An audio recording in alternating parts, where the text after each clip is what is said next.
All right, this is probably my favorite story of the morning. This is a story I really wanted to be able to talk about. It's a follow-up to the exonerated five. You're right, because we should stop calling them the Central Park Five, but it's another aspect of the story. You all know the story, we've talked about it repeatedly. We were just talking about it yesterday, but I want to keep talking about it because I want this information and the issues, the many issues surrounding this problem. I want it fresh in everyone's mind. But so a pretty amazing story in The Cut yesterday actually takes a look at another set of victims in this bubble of injustice. Okay, this is actually all of the women who may not have been raped or attacked had investigators focus their search on the right attacker.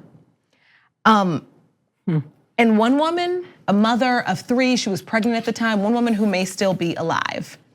So just want to get right into it. It's says, this wasn't about one young, white, affluent woman raped while jogging in Central Park, but about 9 young women, some affluent, some less so, assaulted, raped, or murdered all around the Upper East Side.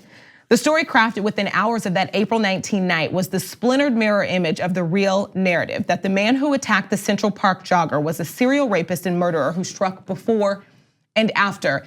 And we kind of put together a timeline because I want you to see exactly what we're talking about here. So the real attacker, the serial rapist and murderer, Matias Reyes, that's his name. And these are his victims, the survivors of his attack. So in September 21st of 1988, this is his first known victim. He attacked Jackie Herbach in September of 1988. And 2 down, there's Trisha, the Central Park survivor. So the longer part of the list happens after her attack. Right, of course. So if Linda Fairstein potentially wasn't so obsessed with manipulating the facts in this situation and essentially railroading these 5 little boys, maybe someone's mother could still be alive. Absolutely.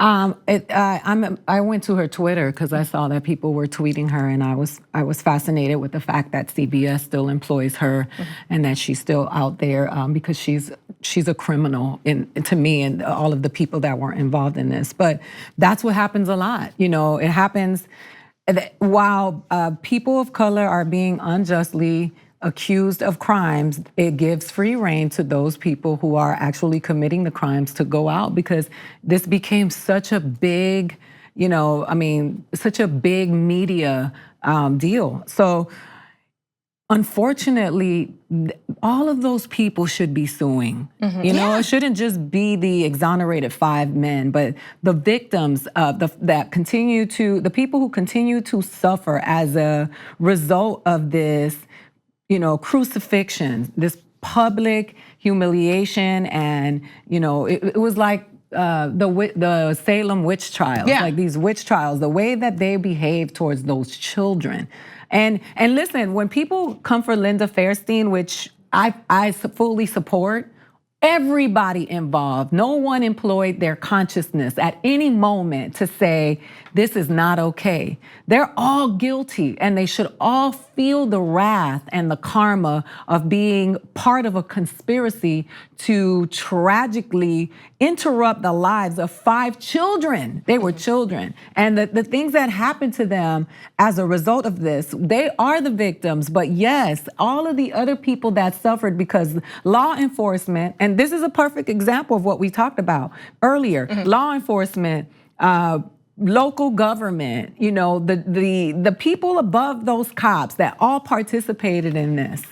And so speaking of exactly what you're talking about, just to show just specifically how many issues were going on here, the second victim, the second woman, her name is being withheld. This is what happened in her case, and this is 2 days before the Central Park attack. So police say she not only identified her attacker as a Hispanic man, but called attention to the fresh stitches on his chin. So when the detective checked local hospital records, he found that a man fitting that description had been given stitches at Metropolitan Hospital, and the man's name was Matias Reyes.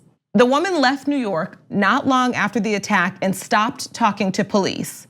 The detective assigned to this case was transferred to a different unit. The unsolved case was just closed within months, and Reyes was never brought in for questioning. Of course, because that was an agenda point. They were going in to, they said we have to have criminals. These guys fit it. In the movie, she kept saying these animals, these animals. That's how that happens a lot. And but the two arguments don't fit though, because in the same department, in the same system, one guy, you have a description, you don't even bring him in and ask him a question. No. And in days later, you go out and just to corral little black boys in Harlem. Because this wasn't about justice, this was political. Right. And it was a person who had so many L's in her book that she needed a win, and she was gonna get that win at any cost. And that's why I tell you that you have to be just as vested in your local government as you are in the federal government, because these are the people, the sheriffs, the DAs, the public defenders, all of those people conspired, to see this because they wanted, they thought about it politically. They thought about it. The people are all disposable and dispensable to these people. Everybody is a currency when you're poor and you're a person of color. This was never about justice and bringing someone to justice. It was about people's records, people appearing a certain way, people looking like they accomplished something, and they're a bunch of losers. They should all be ashamed of themselves. All those men that sat there bullying those little boys, a bunch of losers. Yeah, absolutely, 100%. Just so you know, just to give you an idea of how this man was finally caught, Reyes, his last victim, after the attack, it's brutal, it's violent, it's horrifying. She was actually able to get away from him and run down the stairs in her apartment building to her superintendent's door. She ran down 3 flights of stairs with him basically right behind her. And a building porter and another tenant saw the man in the lobby, and before he could flee, they got to him and pinned him on a couch for 15 minutes until police arrived. And I just put that in perspective, just thinking about the fact that I'm so glad that, but unfortunately, like this had to happen after this woman was attacked, and after so many other women were attacked.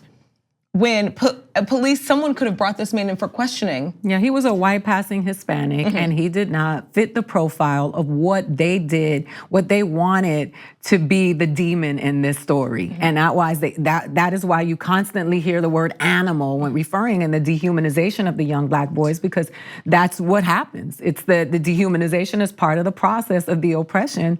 And that he didn't fit the narrative that they were trying to put out. Those kids in Central Park that were, I don't know, beating up bikers or whatever, which is not something that is specific to black people. That's something that absolutely nobody even knows who was there. We do know that one of the boys that was arrested had a huge slash on his face after an officer had slammed him in the head with the helmet. Oh yeah.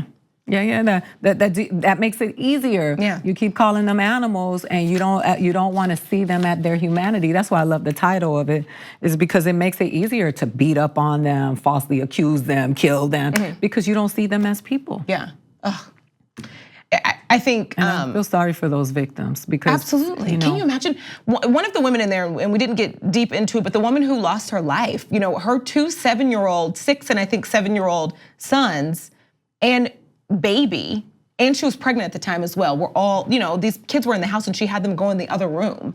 And so they had to experience this. They come out and see their mother all bloody and they're terrified, running and trying to find out how to call 911, and their mom passed away. And just to think that, maybe this didn't have to happen. No. It shouldn't have. And Linda, that police department, that city government, they should be compensating all of those victims because of their loss, because of their blind spot, because of their intentional, hatred towards people of color. All these people suffered.